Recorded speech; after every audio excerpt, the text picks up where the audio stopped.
Yo, Michael here, 250 Gemstones Exchange. This is where I give you guys great content.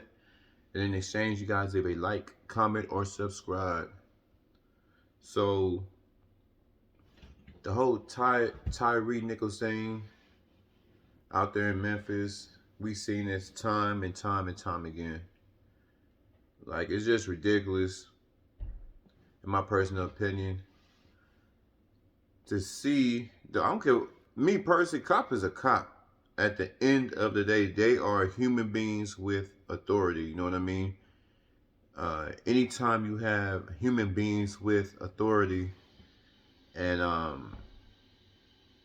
more than likely they have authority and power, 9 times out of 10 they're gonna flex it. They're gonna abuse it because most people in power, one, there's something wrong with them.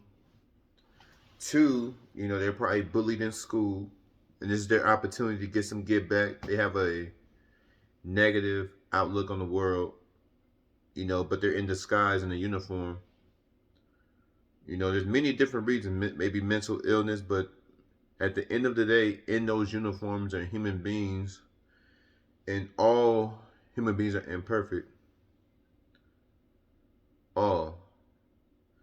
And the reason I'm bringing that up because if all human beings are imperfect, no matter what profession you're in, who are you to take somebody else's life, especially when you're supposed to be protecting society, you're supposed to be, the example for society. You're supposed to be the one society run to in the times of crisis. So I believe that any profession where there's power, DEA, lawyer, judge, um, FBI, all those entities that have the ability to snatch away another human's freedom, you know what I mean? There is going to be some corruption. Even in the corporate world, managers, you have supervisors, you have, you know, regional managers, directors, board of directors, investors. You have all these people who seek. I ain't gonna say all. There's a lot of good people in these corporations, but a lot of people who get in these positions, they're only into it to abuse their power, flex their power. They have the power to ruin somebody's life. Most people. This is why I hustle. This is why I'm on the grind. Like for real. This is why I got my own channel. This is why I got my own product. This is why I'm trying to, just growing and learning how to be the best at business, how to be the best at communicating with people because most of these people in these corporations really don't care about the job. Far as let's say you work in a warehouse as a supervisor, but they really don't care about the job itself and what's the purpose of the job. They're only really there to make people's lives live in hell, and it gives them, you know, uh, a certain type of sick satisfaction to know that they have the power to fire somebody, knowing that most people live paycheck to paycheck. You know what I'm saying? Most people, especially if we got kids, everybody got their own situations, and money is, especially in this country. I never lived in a different country, but especially in this country, money is absolutely important. Absolutely. Your ass get thrown out over the bridge. Don't believe me? Go all the major cities in America and tell me what you see. So you looking at uh, all the people who have rank, all the people who have power, all the way up to the presidents, all the way up to the Senate. Everybody's just in it for satisfy their own personal ego. They're not here for the people. They're not here for what the entity stands for. If you have a food business, you're here to provide excellent customer service to the people.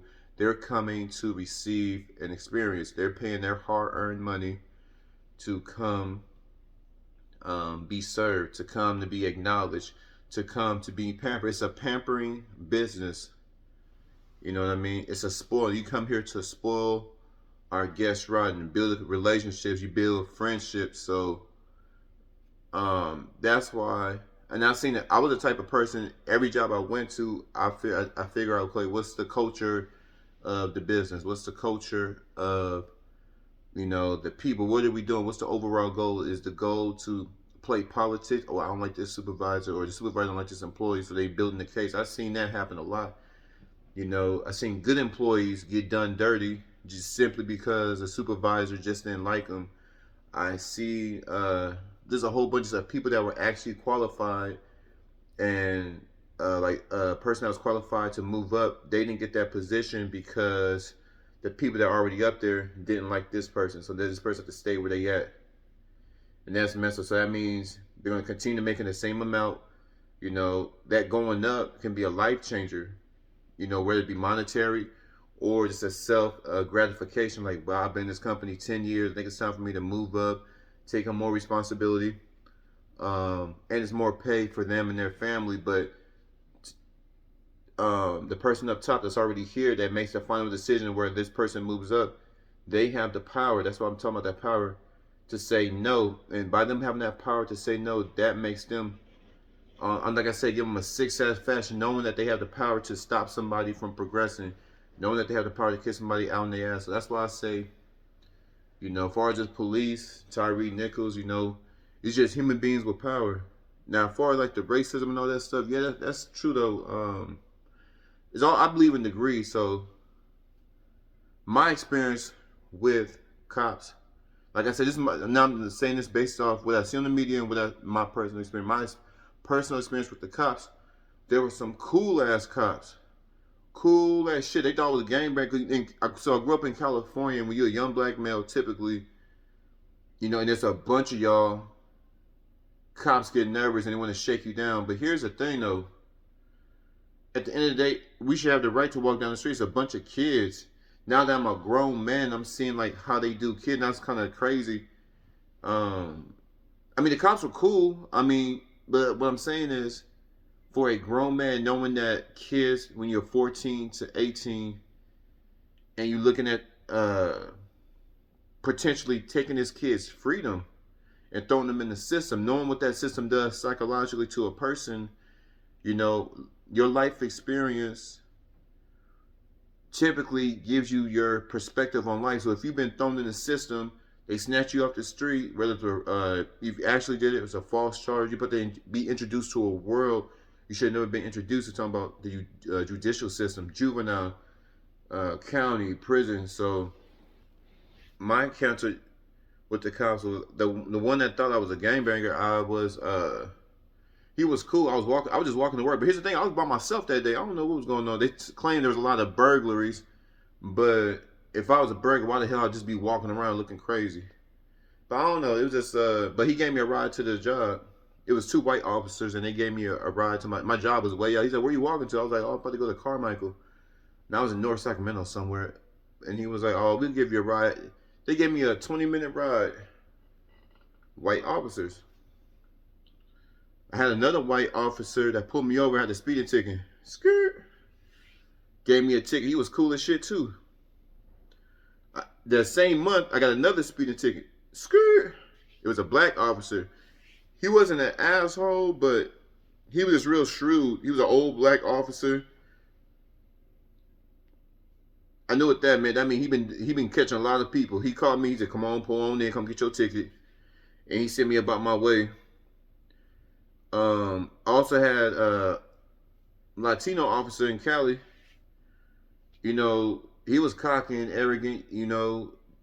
What they don't, and I think they do this on purpose. They do this to psychologically put your mindset to fear cops, especially when you're young. You don't know your rights. You don't know how the world actually works, and how most of the time it works in your benefit. Out here in Dallas, I had a black officer when I first moved here, talking about string of robberies, and he stopped and searched and frisked me. I didn't know my rights as I could have refused. There's legalities that I could have went through. Say you don't have the right to search me. I ain't doing nothing. What's your problem? The whole thing is overall racism plays, but I don't think it plays that much today. It could, like I said, based off your experience, based off how you process the information you see on the social media stuff, on the news. It does something to the mind. But like I said, personal experience is the best. But we can't assess if you're constantly seeing this. We do have to question what's really going on if it's white officers able to kill people, and then when black officers like they killed Tyre Nichols, they're about to get indicted. But when white officers do this, whether it's white officers on white citizens or white officers on black citizens, they're getting off. So there's even racism within the police departments. So I'm saying all to say this, just get y'all life together, man. Just you know, I don't want to be that person to be an expert on scenarios. That's another thing on the social media. Oh, if I was in this position, I would have did it. If I was in this position, you don't know what you're gonna do because a thing called instincts. It's a thing called you might have a good day, bad day when they pulled you over. There's a thing called you might have been guilty. There's a thing called you might have been innocent. So you don't know how a person's gonna react. You don't know that person probably lost somebody that day or recently. You know what I mean? Or that person that got pulled over, black, white, whatever, got pulled over by the police. They even been seeing, looks like the rest of the world being seeing a whole bunch of innocent people getting yanked out their car, and they probably fear for their life. People, when they're fearful, they respond to fear differently. Some people respond to fear like I'm fearful. Say I'm walking through the jungle, but I'm not gonna let the environment know I'm scared by bottle it in. But some people, when fear comes upon them, they feel so threatened that they get real defensive. You know what I mean? So I'm not gonna be the expert. If I was Tari, what would I do? I would do this. I would do that. But you know, these black officers, that's just foul. It's just I take it as just human beings with power. So what y'all think? You know, are there better solutions to? Is there better solutions on how police should approach the citizens they're sworn to protect and serve? Is racism as heightened as it was 30 years ago, 40 years ago, 50 years ago? Is it still prevalent?